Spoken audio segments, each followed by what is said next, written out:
Hello, everyone. Thank you. Thank you. Thank you. Okay, quiet. That's enough. This is a podcast by my dad and my uncle. They talk a lot about music, like a lot. So please sit back and enjoy. I think they are going to start in about 14 seconds.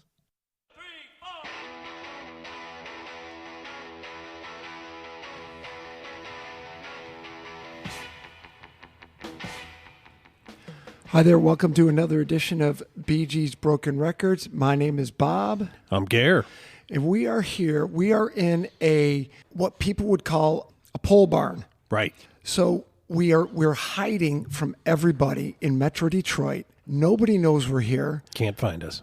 Well, except for Arpin. Right. He knows where we are. He better be listening to this, I'll tell you what, because he just got a shout out. If you need you know what? He's our supporter today. Correct. If you need some form of residency in Naples, Florida, call Paul Arpin. Sotheby's of Naples Sotheby's in Naples.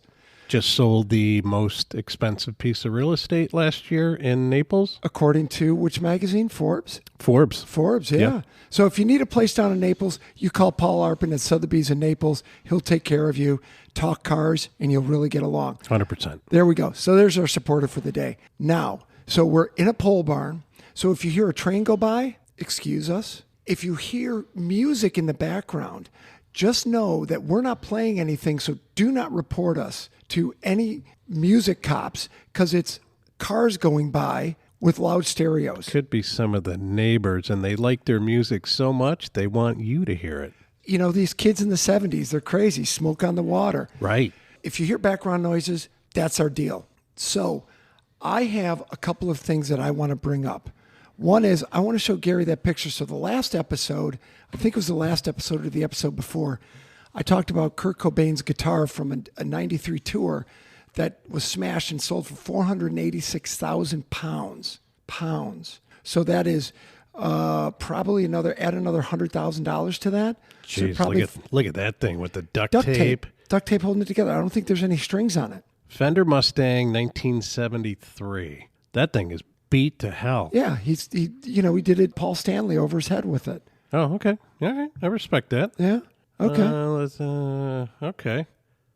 Nothing crazy. Yeah, I don't think I'm buying it for $486,400. Oh, what did I read doing all the research this week? That Hard Rock Cafe is now owned by the Seminole tribe out of Florida. Really? Yeah. Don't have to pay any taxes. Why not? I guess not. They own all the guitars now. Oh, bastards. Son of a gun. Okay, no celebrity deaths that I want to talk about, only because there's a couple, musician deaths, rock deaths, because there's a couple celebrity deaths, which really surprised me so far this year. One of them, okay, do you remember this show? Lance Kerwin. I do not. James at 16. Oh, you're kidding. No, Lance Kerwin, the former child actor who made a name for himself in the role, started out as James at 15, and then when they renewed it, it went to James at 16. He had that like Dutch boy haircut, that dumb 70s. Totally. And then he went on to, he has credits in Wonder Woman, Little House on the Prairie, The New Lassie. Does it say how? Does it give the reason why? No. I watched that show, James at 15 and 16. 16. Oh. I know, it's a shame.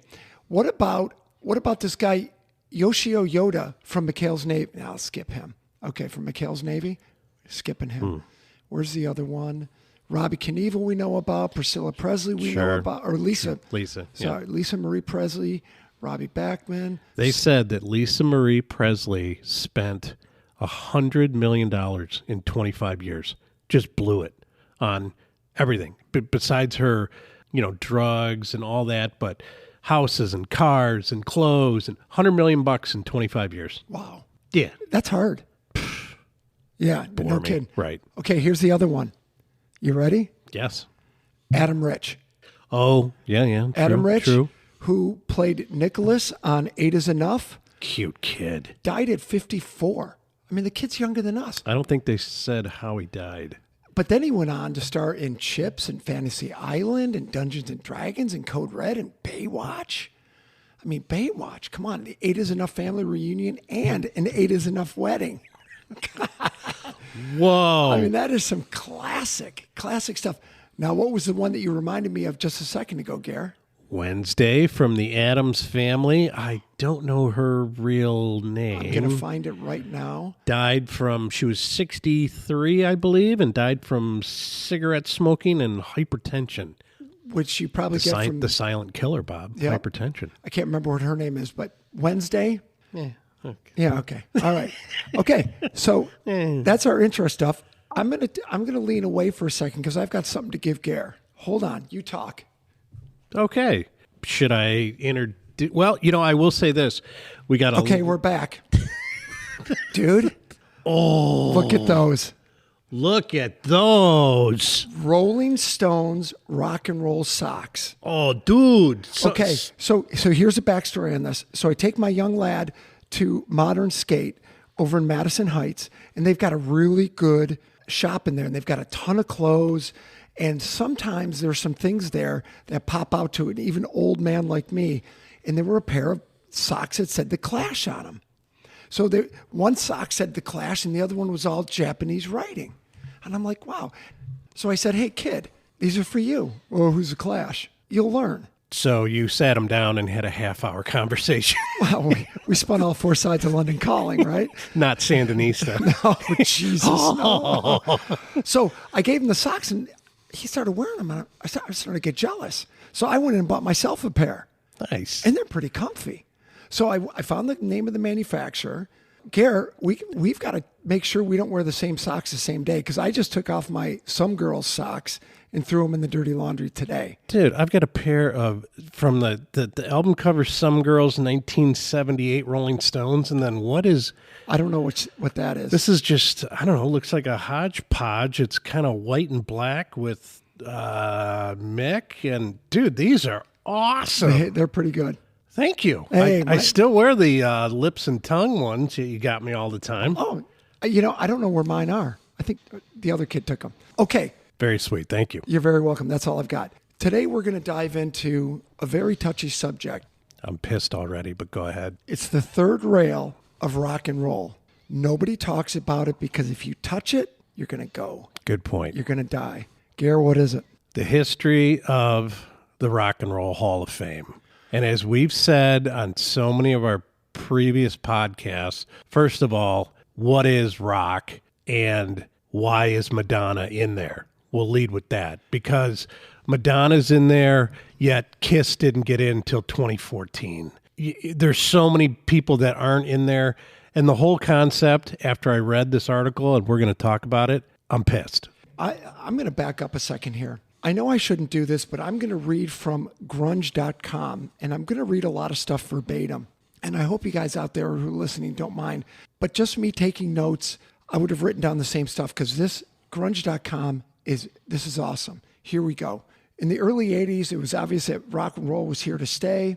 So a few people got together and they wanted to celebrate people. And so the Rock and Roll Hall of Fame was created. And since 86, it's been annually honored by luminaries like the Beatles, Dylan, James Brown, Prince, Tom Petty, the Ramones, Green Day, Aretha Franklin, Stevie Wonder, and Stevie Nicks. Odd, they don't mention the Rolling Stones. Huh. So everybody's seen some type of induction ceremony. They have it every year. The new inductees, they get to hear an introduction speech from a famous person. They accept their stuff, and then they go on to do a little bit of a jam session. Then at the very end, everybody jumps on stage and tries to play an old Chuck Berry song, and it usually sounds pretty crappy. Well, they talked about, too, in the beginning, it was supposed to be a TV special, a pay-per-view event. There was never supposed to be a Hall of Fame brick and mortar. It was just going to be a pay-per-view thing. Everybody put on black tie. And if you notice, in the first 5 years. Yeah, at the Waldorf, you had David Crosby in a tuxedo, Mick. Right. Everybody took it seriously. Right. So a guy named Joe Hagan wrote a book called Sticky Fingers. And it was the TV producer Bruce Bandwen, Bandwen, came up with the show idea in 82 called The Kings and Queens of Rock and Roll. Through his production company, Black Tie Network, he would put on various rock greats from the 50s and the 60s up on stage tape their performances, give them awards, and package it all into a pay-per-view TV event, which was big back in the early 80s. Oh, sure. So he's an ad man, and he knew an ad man friend of his suggested a better name, the Rock and Roll Hall of Fame. And this guy, Brandwin, ran with it. He set up induction rules, planned for a modest museum to show off some memorabilia, and formed a board of directors. So he set up the hall as a nonprofit, but then he had the hall sign a 5-year contract with his company, Black Tie, to produce the annual induction ceremony. Correct. However, the founder had just one big problem. He needed to get the music industry on board, so he hired Dylan's lawyer, David Braun, who recruited Atlantic record exec Emmett Erdogan, and you've all seen him, to head up the hall. Erdogan then stacked the board of directors with lawyers, agents, and brass from other record companies. Yep. So they're all voting on their own people. And Jan Wenner was part of it, too. Well, here we go. Oh. So the hall's executive director, Susan Evans, reached out to Jan Wenner from Rolling Stone to be on the nominating committee. And he turned that down because he wanted to be on the board of directors instead. Yep. And everything was in place for Brandwin to lose his own organization. So Erdogan and Wenner and various other musical bigwigs joined the Rock and Roll's board. The development of the project slowed way down. According to this book, Sticky Fingers, the record execs were less interested in televised introduction and concert, and instead they were more focused on the museum product. Some members wanted to persuade Elvis Presley's former wife Priscilla to donate the King stuff and put it on display in a small brownstone in Brooklyn. Mm-hmm. Yeah, small brownstone. Then in '85, a contingent from Cleveland. Should have been in Detroit. Go. Because radio DJ Alan Freed created and used the phrase rock and roll there, right? That's why they picked Cleveland? No. They pitched the hall on setting up a massive museum there. Realizing that it could all be extremely lucrative, the board took bids from the major musical cities of Philly, Memphis, before going with Cleveland. Right. The reason? It would cost the hall very little money to do so. Yep. The Cleveland camp announced that if the Rock and Roll Hall of Fame centralized in the Midwestern city of Cleveland, the local government would offer $65 million worth of subsidies, donations, and other tax cutters. Is that crazy or what, man? So it's in Cleveland because it was a freebie. And it should have been in Detroit. That's just me. I know. Really? Cleveland, Detroit's rock history. Okay. I get Philly. Memphis for rock and roll, big star. No, right. So Erdogan and Wenner are usually credited as co-founders of the Rock and Roll Hall of Fame. They certainly shaped it and shepherded it to its current place of popular culture prominence. But according to the bio Sticky Fingers, the duo carefully took the hall away from Brandwin, the TV producer who floated the idea in the early 80s. After years of development, and with the board focusing on a physical manifestation of the hall, the first Rock and Roll Hall of Fame induction ceremony and concert took place in '86 at the Waldorf Astoria Hotel in New York. It was taped, but not for broadcast, which is also true for the similar '87 event. This was all part of what Brandwin called a beautifully crafted stall. Years earlier, the Rock and Roll Hall of Fame Foundation had signed a 5-year deal with Brandwin's Black Tie Network. No other company could tape or broadcast the ceremony until the Black Tie deal expired. Yep. So when the Wenner-led board just waited it out, when the 5 years expired, they said, your 5 years are up. You lost your rights. Nice. Yeah, okay. I mean, that's business. You can look at it that way. But again, it was never... That's stealing. I know. Sorry, that's stealing. The whole thing, it's just... The more I read that article, the more I came to believe the Rock and Roll Hall of Fame is the stupidest thing in the world. Okay, we're going to touch on some of the people who have been nominated and haven't made it in. But what did you say a second ago about... Jesus, you said something. It'll come back to me. It's all my sometimers memory. Oh, no. You know what you said earlier? You said early videos of the ceremony... Crosby's wearing a tuxedo. Fogerty's wearing a tuxedo. Mick's wearing a tuxedo. Keith is wearing a tuxedo. They took it seriously. And now you've got Kid Rock up there dropping F-bombs. Correct. Every sentence when he's inducting Cheap Trick. Well, and to go off on a tangent like I always do, so the Rock and Roll Hall of Fame, but take a look at every award ceremony, which have become so stupid. And, you're not a playa unless you're Lizzo at the Grammys and you have to drop an F-bomb and they have to beep you out. Now it's become, of course, it's all, shock and awe and what I can do. There's no goddamn respect out there anymore, Bob. So if we go into the list of bands that have been snubbed and aren't in, here's one that stuck out to me. Duran Duran. Okay, Say what you want about Duran Duran, and I'm looking at their numbers right now. Oh, wait a minute. I got to go to 2022 because they just made it in.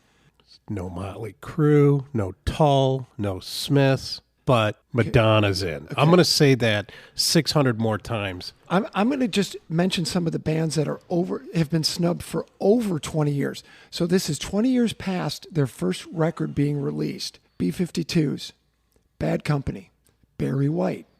Bauhaus is at 19 years. Big Star, 26 years. Blue Oyster Cult, 26. Black Flag, 20. Eno, 24. Buzzcocks, 21. Can, 30. Captain Beefheart, 32. Oh, Captain Beefheart. Captain Beefheart. Dude, the Carpenters, say they're not rock and roll. They were a staple on CKLW, Windsor FM, which 50,000 watts of power, which reached all the way down to Cleveland. Every variety show from the late 60s to the early 70s, Carpenters were a staple. Cher, Chic, Commodores. Whoa. The Damned. Commodores? Commodores. Devo, Diana Ross, Dick Dale, Echo and the Bunnymen at 19. Dick Dale. Emerson, Lake and Palmer at 28. The Guess Who at 31. Graham Parsons, 33. Husker Du's at 17. Oh, all right. Dude, In Excess is at 18. They should be in. In Excess? Hell yeah. The Jam, 21 years. That's highway robbery. Jan and Dean, 38 years. Tull, 30. Croce, 32. Well, let me stop you there. No. I'm only in the K's now. King Crimson, Kool and the Gang, Link Ray, Love, The Marvelettes, Mary Wells.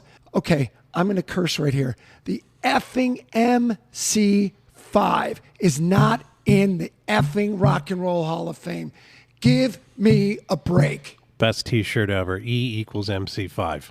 Okay, if the mother freaking monkeys, and I'm not talking about the chimps on the TV, Sir Lancelot Link. But here's what's such... And the Evolution Revolution. I'm talking about the monkeys from the TV. Well, and here's what's such bullshit, and I go back to Jan Wenner, because Kiss did not get in until 2014, and basically in the 70s, Rolling Stone compared Kiss's music to Buffalo Farts. Oh, yeah. And it was like, again, Bob, it goes back to the episode we did on rock critics. Jan Wenner, who the hell are you, man? You're a dropout from Berkeley who likes music. Do you know why Kiss never got in? And my guess is because Neil Bogart from Casablanca wasn't on the list. He wasn't on it. Okay. Well, think about it. It'd be interesting to see a crossover of all the record labels of the people who were in versus all the record labels of the people who were out. Three Dog Night, dude. Okay, they're a cover band, but the greatest cover band ever. Okay, now here's some other ones. Backing groups. Seeger's in, but not the Silver Bullet Band. 35 years with those guys. 40 years with those guys. Whereas Bruce is in and the E Street Band's in separately. Okay, what about Wings? Paul McCartney and Wings. Denny Lane. Awesome. Dude, Band on the Run, 1973, one of the greatest albums. Oh, great album. You know what I did? You know what I did yesterday? I spun Pink Floyd The Wall, start to finish. No, none of that. I'm telling you, it is a phenomenal album. It is. I don't care what that lawyer that starts with a Z that we know, what he says about it. He doesn't like The Wall? I don't think I think he doesn't like that one. Oh, okay. Frank Zappa and the Mothers of Invention. And what about the influences, people who aren't in there? Frank Zappa. Herbie Hancock's not in there. Whoa. Put Herbie in before Madonna. Herbie, who started out with Miles, Herbie, who's been around, there's a good story again, ADD. Herbie Hancock has an original Shelby, the two-seater, and he bought it brand new in like 1968, still driving it today. I'm going to touch on the ones who were inducted after 2018. Okay? So Kraftwerk just got in 21. Janet Jackson, 2019. Radiohead. Carole King. Are you kidding me? Just got inducted last year? Yeah. Priest. The Cure. Whitney Houston? Again, what is rock and roll? I know, but I'd give Whitney Houston over a lot of people. I know we always go back to Madonna because she's a Detroiter. Right. Tina Turner just made it in. Depeche Mode just made it in. Def Leppard just made it in. Rundgren just made it in. Rundgren has produced so many albums. Oh, unreal. He did Grand Funk Railroad, We're an American Band. If it wasn't for Rundgren... Oh, I didn't know that. Especially him pulling out that one song, Some Kind of Wonderful. They're like, I don't want to cover this. He's like, do it. They did it. Guess what was a big hit? That song. Right. Rundgren, Doobie Brothers just made it in. Duran Duran just made it in. Pat Benatar just made it in. We should actually look to see who got nominated last year. Okay, so 2023, Sheryl Crow, Joy Division, New Order, Cyndi Lauper, George Michael, Willie Nelson, Warren Zevon, Missy Elliott, and the White Stripes. I'm gonna piss off a lot of people here. Cyndi Lauper. No, I'll take Cyndi Lauper. Willie Nelson, rock and roll. True. No, sorry. But take the talent, Willie over Cyndi. You're putting Cyndi Lauper in the same sentence with Warren Zevon and Willie? Really? Yeah, but who's Missy Elliott? Hip hop. She's like they. Enough said. This is No, really. I'm sorry. I didn't know if you knew. This is really going to tick off a couple of people. I don't really care for the White Stripes. I don't. And they made it on their first nomination. White Stripes again is one of those. Gene and Paul. Critics love them, but I've never really been. Stanley Eason and Chaim, and I can't remember what Gene's original last name, has sold way more albums than the White Stripes, way more influential. I have a Pez dispenser of Ace Frehley in my medicine cabinet. I open it every day, and there's Ace Frehley staring at me. But the critics love the White Stripes. They just think they're the bomb. And we go back to that. I mean, you mentioned Frank Zappa earlier. Really? Talk about give me a headache. Critics loved them. Dude, I don't mind Zappa. There's some funny stuff, but really, you're going to put on a whole side of Zappa? And I know a friend of ours down south loves him too, and it pisses off his wife every time he plays it. But I just sit there and I'm like, eh. And the guy was a huge talent. Don't get me wrong, but. So then there was that last year, and all you heard about was Dolly Parton declining it, and good on her. Right on. Good right on her. on Dolly Parton. Yes. Yeah. Yes. So you've got Pat Benatar and Neil Giraldo. I get it. Eurythmics, get it. Totally. Eminem, Carly Simon, I get it. Duran Duran, I think it's a smart move. Lionel Richie, Priest, Jimmy Jam, and Terry Lewis. What? Producers. But what kind of music? Rock and roll? No. Harry Belafonte. Communist. If that's just not a give me award, like that's a lifetime achievement award. But again, look what we're talking. It goes, again, it's hip hop, it's rock, Jimmy it's pop, Iovine. it's Jimmy Iovine. I take him over Harry Belafonte. Well, as I said before, too, Harry Belafonte is communist. So there's nothing wrong with communism. Keeps everybody in line. Careful. Okay, listen. We don't really care for the Rock and Roll Hall of Fame. No, and I hate it more now after reading this article. Have you picked up on any of that? They snub Paul McCartney. Right.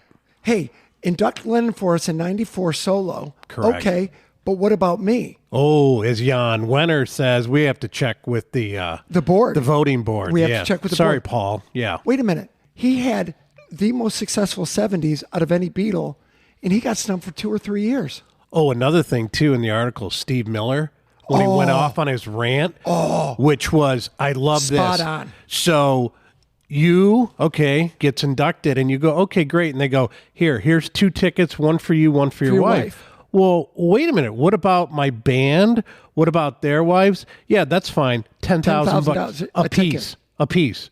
And Steve Miller's like, well, I didn't get in here just on my band, Seeger and the Silver Bullet Band. Thank you. I mean, come on.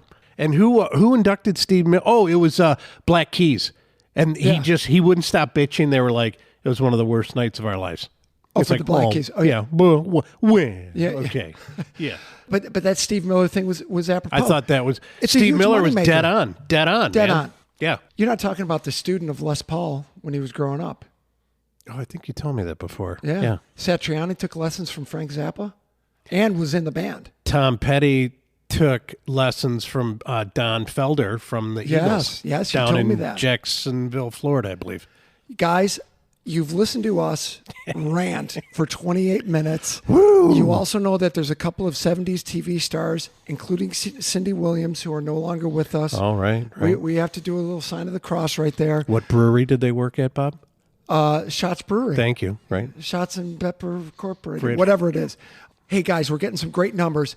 I'm going to tell you right now, the episode with Stranger, with Matt Smith of Stranger, 2 weeks ago, is climbing the charts in the hierarchy of Bee Yep. Gees' Broken Records. Yep. It's number 4, and it's only been out for 2 weeks. Right on. So thanks for listening. Please subscribe. Send it to somebody. Gary, are you carrying your business cards around? Oh, got them right there. I can see them in my backpack right there. Okay, good. Absolutely. I have some in the drawer here if you need more. I just I had a dinner last week with some old media pals. I gave them each one. Nice. Yeah, sure. Nice. Working it. Okay, subscribe, send it out to somebody.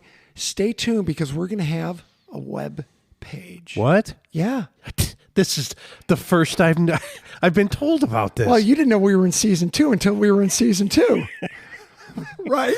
I'm a little slow sometimes. I got hit on by somebody to re-record season 2. He needs $10. Oh. that- Okay. Yeah. On that note, See ya. we're out of here. Bye. Oh, do we need a... Sorry, everyone. I hit too many buttons.